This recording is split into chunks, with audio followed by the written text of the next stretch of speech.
Hello everyone, and welcome back to Life on Point TV.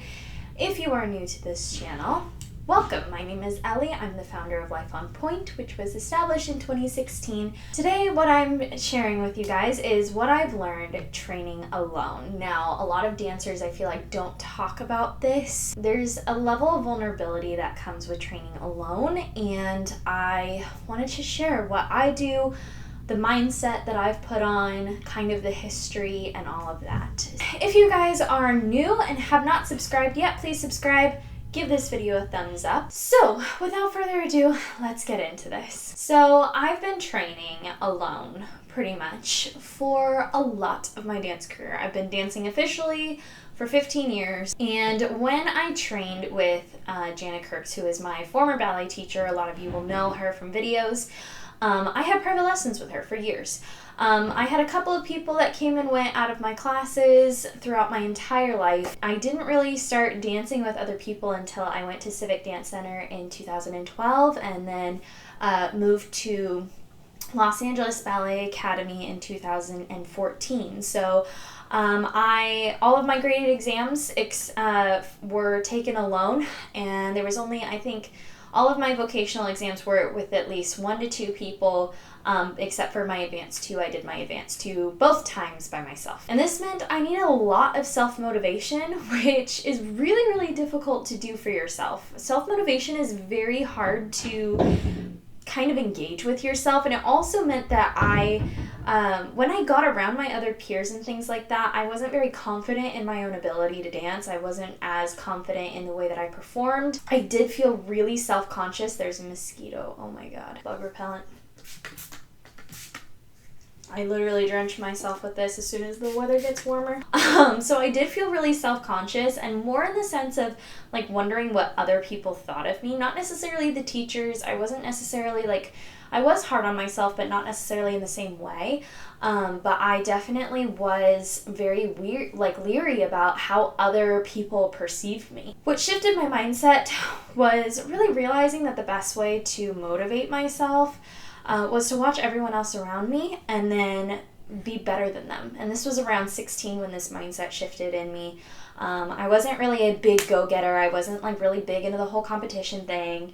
And then I realized why it was important. And it was a competitive nature against myself, which I think a lot of people interpret like wrongly. It seems really cheesy, and it seems like one of those things that, yeah, I only compete against myself and I love everybody else and all that stuff. No, it's not quite that. It is really important for independent drive and independent motivation. Especially when you're at the age like 14, I mean, even younger. You see these girls literally so young just going for it. I mean, I'm watching these girls at YAGP this year, and these children, literally 11 years old. But that's the thing, is that the younger and younger that these people are getting, you want to be one of those people that are chomping at the heels of the level above you. And so that was something I got to really kind of practice and realize, and all of those things. Being competitive against yourself to me means that you've taken a scan around you and taken a look at everyone else around you. Then you've taken a look at yourself and you assess your strengths, your weaknesses, all of those things. And then you want to be better than everyone else around you, but most importantly, yourself today. So let's say you went into class. Today I went into class, I was around a bunch of people, I surveyed the room, I figured out what people's strengths were, I assessed everything, I assessed myself, and then I pushed myself beyond my class yesterday so that I am better than who I was yesterday. And sometimes competing with yourself looks like taking a look at what you're good at. Some people, like, I remember like when it's really asking yourself the question of, what do you have that others don't? What sets you apart? What makes you unique? Because there's a million other company dancers that can do a bajillion turns, whack their leg over their heads, and jump really high. But what is it? What is dance more than that? Dance is more than that. And so I remember like everyone around me as a student could turn better than me, could jump better than me. They had higher legs than I did. They had more flexibility. They had more strength, yada, yada, yada. But I could outperform anyone in my class when I really went into it. And the thing was, is that because I was so self-conscious, I never really performed enough. And that was a big regret that I really had from my younger years of dancing. So after company life and when the pandemic hit and all of those things, I had to train myself. Like, I took a break and then I needed to train myself, and I didn't have a teacher. My teacher had retired. All of my teachers were on hiatus. So I basically, I'm really grateful that I had teachers like Philip Hegler, Jana Kirks, who really challenged me to always think like a teacher. Like, they really grew me as a thinking dancer rather than just a dancer dancing and moving the steps. I filmed myself for years. Again, like, I've been doing Life on Point since 2016, and I was 15 years old when I started this, and this was all about the behind the scenes of ballet. It's behind the golden curtain, basically. And so when I started training after company life, I filmed every class that I gave myself and every Zoom class I ever took. I studied and I analyzed and I worked on all of the things that I saw. I was very hard on myself, and not in a sense that I was hard on myself in the sense like, you can't do it, you didn't do it, oh my god, like, you're horrible. Like, no, of course we can always be better than what we are or how we perform. But for me, it wasn't about that. I had to become my own teacher. And so I would start to study and analyze every movement. I would become more aware of the shapes of my legs, the way it turned out, the way that my arms were. I became a lot more aware of those things, especially seeing it. Like, even the shape of my foot when I would go on releve, the shape of my pointe shoe when I was on pointe, like, all of those things.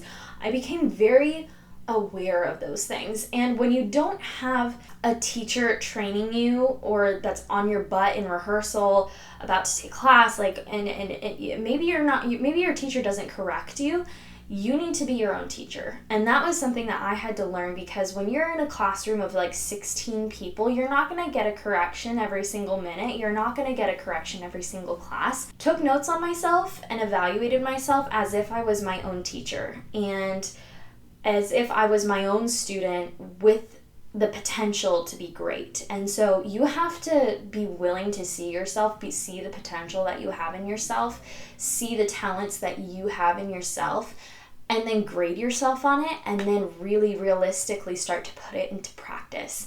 So my tips for training alone are to film yourself all the time, always. Of course, ask your teacher or your director's permission first. The other thing is to review the corrections that your teacher gives you from the audio recording, or write them down. Like, correct yourself, write the corrections down. How good was your technique? How good was your performance? How good were your jumps? How good were your turns? How good were your adage?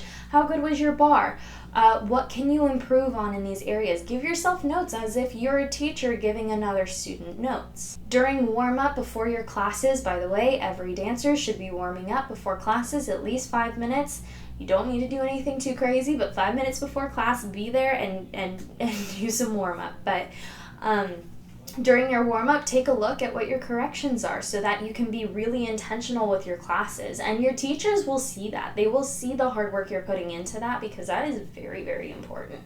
And teachers see that. They understand that. Like, that was something about my teachers. They knew I did that based on what I look like the next time I went in. And that was the thing that I was always very disciplined with myself about, especially as a older, 16 to 18 kind of range. That's what I did. Then you want to apply them in your class. It is very important application is the most important thing. Application. Be aware of how you want to work. Like, watch and study and analyze other professional dancers, and even the dancers around you, like even your peers. You don't have to say the corrections out loud, but take a look at your peers around you and be like, if she could lift that, okay, now am I doing that? Like, if it's the same in life, if you're gonna judge someone, you better be walking it out too. I remember watching the Royal Ballet's rehearsals and performances on their YouTube channel, and I started to challenge myself to correct them, because I'm like, professional dancers, they look so perfect on like the surface, but when you really start to analyze their movements, you can see the little mistakes. So then I actually started to watch certain ballet dancers do certain things, and I would correct them, and I would analyze their movements. I would write down what I noticed, what I saw, and then I also wrote down the things that they were good at that I wanted to put into my practice. So like, for instance, I always watch Marianela Nunez. I think she's the most gorgeous, gorgeous, gorgeous ballerina. She's perfect. She's beautiful. Her walks, I always struggled with walks and runs on point. Her walks are impeccably done. Okay, that's something I can do. I maybe can't, like, right now under the circumstances, maybe I can't do a quadruple turn and do a beautiful rise out of it. Like, I can't do that. But I can practice walking like Marianela Nunez, and the quality, and practice having that soft quality, that very gentle quality, that professional quality to my walks and my runs, which are the most forgotten step in ballet. And so when I started to think about that, I'm like, oh, this is actually attainable and achievable. Then you start to move up to different steps that they do. You look at the way that their body's moving. You start to implement that. You start to embody that. And it's so, so good for you. And the other thing is you can condense a class worth. You can edit it on like iMovie or like a free editing software. You can actually upload it to my website and I will actually review it for you. I have a service on lifeonpoint.org that is called the Dancer's Diagnosis. It's $25. You basically upload your bar and your center work. You submit it to me. I will receive it. I will give it feedback. And then I will send the feedback right back to you to see, okay, here's what you should work on, here's what you did well, here's what I think your strength is, here's what you can expand upon, and those types of things. So if you guys want to check that out, the link is down below. Again, it's $25. It's not super expensive, but yeah, that's, you know, what I've been doing, and that's what I specialize in, and that's what I do for my students that I teach on a regular basis, is I analyze them all the time. I'm constantly in classes with them. I'm not just teaching them, I'm analyzing them. I'm looking at their strengths, I'm looking at their weaknesses so that I can give them a full evaluation at the end of each quarter, which is something I'm very big on, and I try to do as much as I possibly can. Slacked a little this year, but I try. If you can apply these steps, you will see a major difference in your dancing. And I became so much better when I shifted my mindset from being a student and to being my own teacher and accepting teachers' corrections, accepting my peers' corrections and feedback. One thing I do want to say is remember that just because you're practicing being your own teacher does not mean under any circumstance that you know more than what your teacher is talking about. Sometimes it may be the case, but I trust that if you are going to a very good school, a very good teacher, those teachers are educated and well apt to teach you. So with that, that is the end of this video. I hope you guys enjoyed it. It is eerily quiet. Sorry guys, it's throwing me off, but I hope you guys enjoyed this video. I hope that you guys will apply these steps. If you apply these steps for a whole month, you will more than likely, and there's a 95% chance that you will see a difference from the beginning of that month to the end of that month. And I would just give it a shot. Make it a little like fun experiment to see what you can do, what's different, what's new, what can you pull from these things. I'm really curious, so if you do this challenge, let me know. Check out the Dancer's Diagnosis, that's linked down below if you guys are interested in that. And I love you all. I'll see you in my next video. Bye.